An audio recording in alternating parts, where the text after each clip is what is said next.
A sala de reuniões do Colégio São Vicente, no coração de Lisboa, ficou em silêncio mortal quando o diretor adjunto leu em voz alta a petição assinada por mais de 200 pais. Demissão imediata da professora Laura Ferreira por conduta imoral ao manter um relacionamento com outra mulher.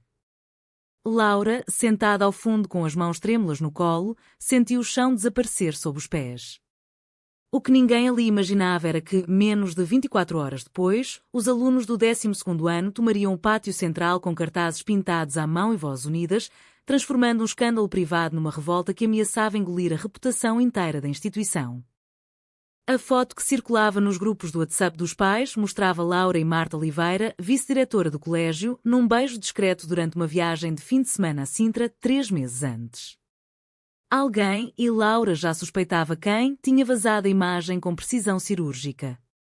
Marta, sentada ao lado dela na reunião, mantinha o rosto impassível, mas os dedos apertavam a caneta com tanta força que a pele ficava branca. Elas haviam jurado, durante 3 anos de relação secreta, que nunca deixariam o mundo exterior tocar no que construíram. Agora, o mundo batia à porta com fúria.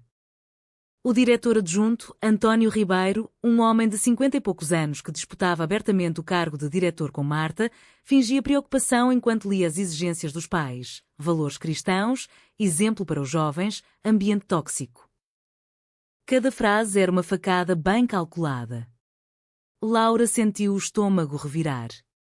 Ela era uma das professoras mais queridas de História e Filosofia, aquelas que faziam os alunos questionarem o mundo em vez de decorarem datas. Agora era reduzida à conduta imoral.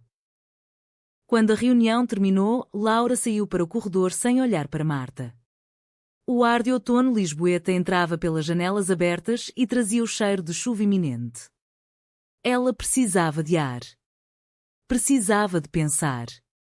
Porque, se a demissão viesse, não seria só o emprego.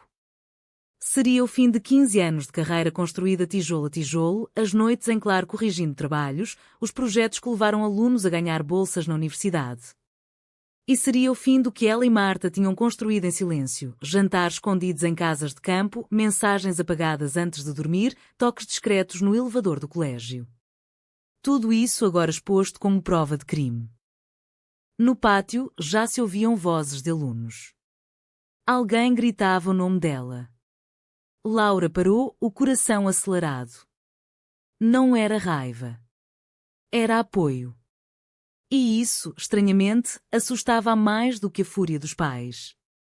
Porque, se os alunos se envolvessem, o jogo mudava. E Marta, com a ambição de se tornar diretora no próximo ano, não podia permitir que o jogo mudasse.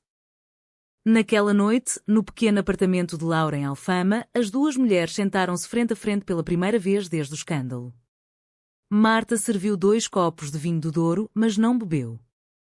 Laura, precisamos de ser estratégicas, disse ela, a voz baixa e controlada como sempre. Eu posso negar tudo. Dizer que a foto foi manipulada. O cargo de diretora abre em 6 meses. Se eu cair agora, perco tudo. Laura olhou para a mulher que amava há 3 anos e sentiu um frio que nenhum vinho aqueceria. E eu? Eu perco o quê, Marta? Só o meu emprego, a minha reputação, a minha vida inteira? Marta não respondeu de imediato. O silêncio entre elas era mais pesado que qualquer palavra. Lá fora, a chuva começava a cair sobre os telhados de Lisboa, lavando as ruas, mas não as escolhas que teriam de ser feitas. E Laura, pela primeira vez, questionou se o amor que as unia era forte o suficiente para sobreviver ao preço que o mundo exigia. A chuva não parou durante toda a semana seguinte. No Colégio São Vicente, o ambiente era de guerra fria. Os pais organizavam reuniões secretas na Associação de Pais e enviavam e-mails diários ao Conselho Diretivo. Não queremos que nossas filhas sejam influenciadas por esse tipo de exemplo, escrevia uma mãe influente, esposa de um deputado do PSD. Laura chegava cedo todas as manhãs, evitava o refeitório, dava as aulas com a mesma paixão de sempre, mas sentia os olhares. Alguns professores desviavam o rosto. Outros, mais corajosos, apertavam-lhe o ombro em silêncio. Marta, por sua vez, movia-se como uma sombra. Nas reuniões de departamento, defendia publicamente valores institucionais sem nunca mencionar o nome de Laura. Era uma estratégia calculada, distanciar-se para proteger a própria candidatura ao cargo de diretora. Laura percebia isso e doía-lhe mais do que qualquer insulto anónimo nas redes. Elas tinham-se conhecido 4 anos antes, quando Marta chegou como nova vice-diretora vinda da Universidade de Coimbra. Laura era a professora que todos admiravam pela forma como transformava aulas de história em debates vivos sobre direitos humanos. Marta, ambiciosa e brilhante, viu nela uma aliada natural. O que começou como conversas sobre currículos evoluiu para cafés depois do trabalho, depois para jantares, depois para algo que nenhuma das duas conseguia nomear até que um beijo no Parque Eduardo VII selou o destino. 3 anos de segredo perfeito. Marta subia na hierarquia, Laura mantinha a sala de aula como refúgio. Ambas sabiam que, num colégio privado com ligações políticas fortes, uma relação entre 2 mulheres seria o fim de tudo. Quando eu for diretora, mudamos as regras, prometia Marta nos momentos de intimidade. Laura sorria e acreditava, porque o amor faz isso, transforma promessas em planos. Agora, aquelas promessas pareciam cinzas. Na quinta-feira, o Conselho Diretivo anunciou uma audiência pública. Laura seria ouvida. Os pais exigiam presença. Os alunos, entretanto, não ficaram quietos. Um grupo de 12 do 12º ano, liderado por Inês, a aluna mais brilhante de Laura, criou um abaixo-assinado online que em 2 dias reuniu mais de 1000 assinaturas. Professora Laura ensinou-nos a pensar, não a julgar, dizia o texto. Se o amor é crime, então o colégio inteiro é culpado. A notícia chegou aos jornais locais. Escândalo no São Vicente, professora lesbiana ou vítima de caça às bruxas? O título sensacionalista fez Marta cerrar os dentes no gabinete. Ela chamou Laura para uma conversa rápida entre 2 aulas. Não respondas a nada. Deixa-me lidar com a imprensa. Se te defenderem abertamente, perco credibilidade junto do conselho. Laura olhou-a fixamente. E se eu perder o emprego, Marta? Tu ficas com o cargo e eu com o quê? Memórias? Marta desviou o olhar. Pela primeira vez, a vice-diretora não tinha resposta pronta. Naquela noite, sozinha em casa, Laura abriu o computador e leu os comentários dos alunos. Mensagens de apoio chegavam por e-mail. A senhora mudou a minha vida, não merecia isto. E, no meio de tanta dor, algo nascido, a sensação de que, talvez, pela primeira vez, o amor não precisava ficar escondido. Mas Marta, do outro lado da cidade, no seu apartamento moderno em Campo de Ourique, bebia vinho sozinha e calculava probabilidades. O cargo de diretora valia o risco de perder Laura? A resposta, fria e lógica, chegava sempre mesma, sim. E esse pensamento, pela primeira vez, assustava-a também a ela. A audiência pública foi marcada para sexta-feira à tarde no auditório principal. O colégio encheu-se. Pais de um lado, alunos do outro, professores no meio como reféns. Laura subiu ao palco com o coração a bater tão forte que parecia querer sair do peito. Vestia uma blusa simples branca e calças pretas, a mesma roupa que usava nas aulas de sempre. Marta sentou-se na primeira fila, ao lado do diretor, o rosto uma máscara de neutralidade profissional. António Ribeiro abriu a sessão com um discurso sobre preservar o ambiente educacional. Depois, os pais falaram. Um por um, levantaram-se e repetiram as mesmas acusações: influência negativa, valores familiares destruídos, exemplo perigoso para os adolescentes. Laura ouvia em silêncio. Quando chegou a sua vez, pegou no microfone com as mãos firmes. Eu sou professora há 15 anos. Ensinei os vossos filhos a respeitar a diferença, a lutar por justiça, a questionar o mundo. Nunca escondi o meu trabalho. O que faço na minha vida privada não interfere na sala de aula. E se o amor for o problema, então o problema não sou eu. A plateia explodiu. Aplausos dos alunos. Vaias dos pais. O diretor bateu o martelo pedindo silêncio. Marta não falou. Quando lhe perguntaram, declarou apenas: a vice-direção apoia os procedimentos legais do colégio. Laura sentiu a facada. Aquela frase curta era o fim oficial do que tinham. Depois da audiência, no corredor, Laura confrontou-a: foi isso que escolheste? Negar-me como se eu fosse um erro de cálculo na tua carreira? Marta olhou-a com olhos cansados. Laura, se eu te defender agora, perco o conselho inteiro. Em 6 meses posso mudar tudo. Para nós. Para o colégio. Laura riu sem humor. Tu já mudaste tudo, Marta. Só não percebeste ainda. Na segunda-feira, os jornais nacionais entraram na história. Revolta estudantil em Lisboa contra a discriminação. Os alunos não paravam. Inês e o grupo criaram um canal no Instagram com mais de 10.000 seguidores. Publicavam depoimentos, fotos de Laura em aulas, mensagens de apoio de ex-alunos agora na universidade. O conselho diretivo, pressionado pela publicidade negativa, adiou a decisão final para 2 semanas. Mas o dano já estava feito. Laura recebeu um aviso formal: suspensão temporária com vencimento. Marta, por outro lado, foi convidada para uma reunião privada com o presidente do conselho, sinal claro de que a sua candidatura estava forte. Naquela noite chuvosa, Laura caminhou sozinha pela Avenida da Liberdade. O telefone tocou. Era Marta. Podemos conversar? Laura hesitou, mas aceitou. Encontraram-se num café discreto perto do Rocio. Marta tentou explicar: eu amo-te. Mas o mundo não perdoa fraquezas. Laura olhou-a longamente. Então o nosso amor é uma fraqueza para ti? Marta não respondeu. O silêncio disse tudo. Quando Laura se levantou para sair, Marta segurou-lhe a mão por um segundo, o último toque público que teriam. E Laura soube, naquele momento, que cada passo que Marta dava para cima seria um passo que as afastava para sempre.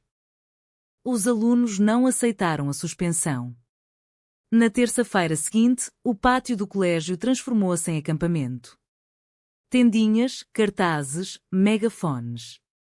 Justiça para Laura era o grito que ecoava até à Rua Augusta.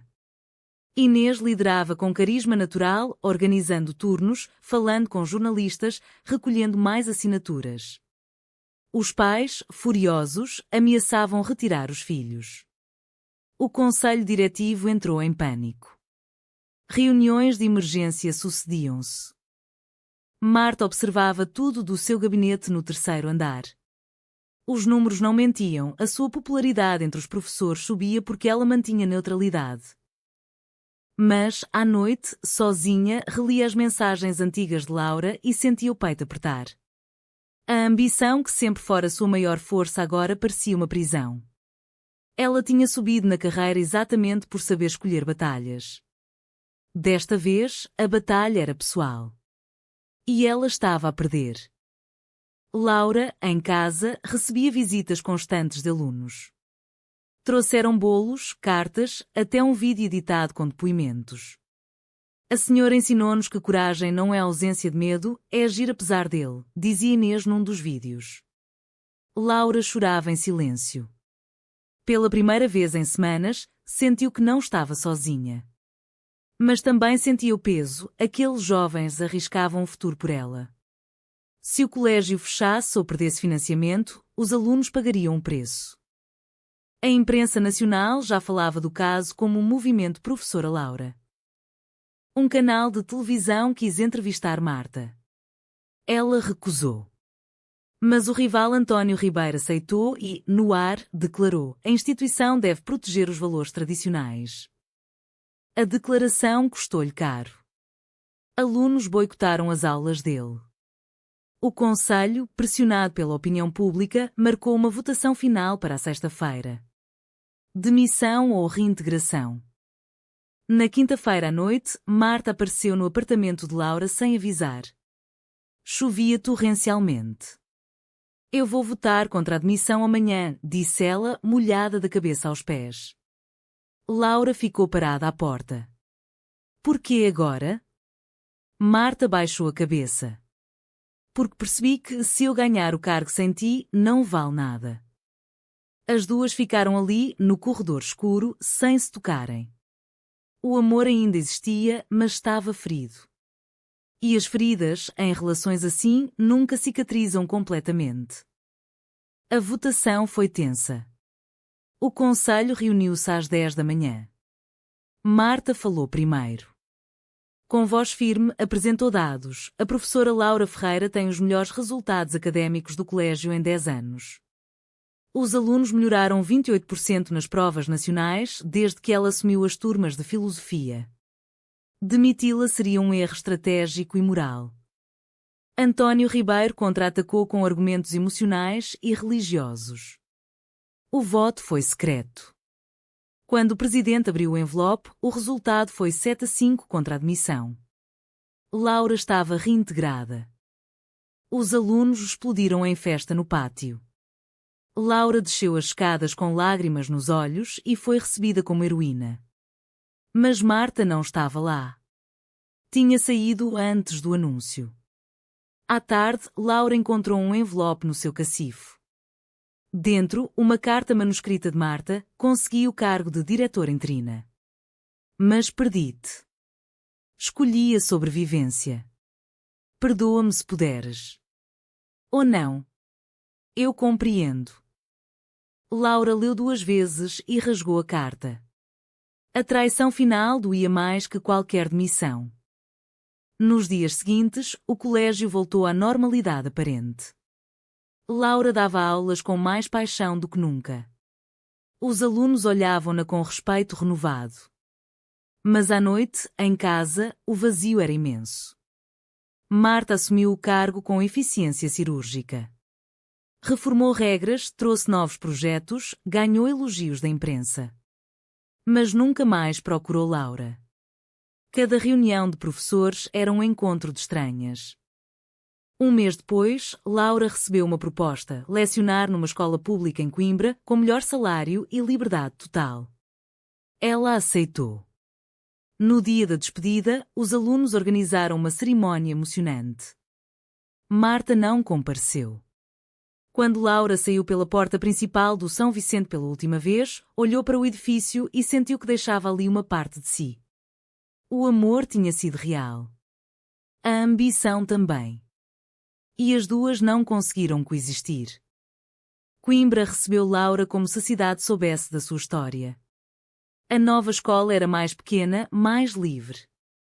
Os alunos lá também sabiam do caso, a internet não esquece, mas tratavam-na com admiração genuína.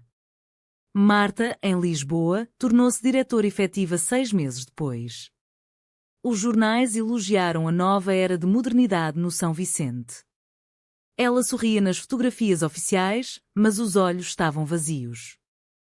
Um ano depois, as duas mulheres encontraram-se por acaso numa conferência de educação em Porto. Marta aproximou-se no intervalo. Parabéns pela nova vida, disse ela, a voz suave. Laura olhou-a longamente. Tu também. Conseguiste tudo o que querias. Não havia rancor. Apenas uma tristeza profunda, adulta. Marta hesitou. Eu ainda te amo, sabes? Laura sorriu com amargura. Eu sei. Mas o amor sozinho nunca foi suficiente para ti. Elas despediram-se com um aperto de mão formal. E cada uma seguiu o seu caminho. Laura, hoje, é coordenadora do Departamento de Ciências Sociais na Escola de Coimbra. Continua a ensinar que o mundo precisa de coragem. Marta dirige o São Vicente com mão de ferro e coração partido. Os alunos daquele ano de revolta formaram-se e muitos seguem na luta pelos direitos. A ferida cicatrizou, mas a cicatriz permanece. E tu, leitor? Achas que Marta tomou a decisão certa ao priorizar a carreira sobre o amor, ou foi um erro que condenou as duas a uma vida incompleta? Verdadeiro ou falso?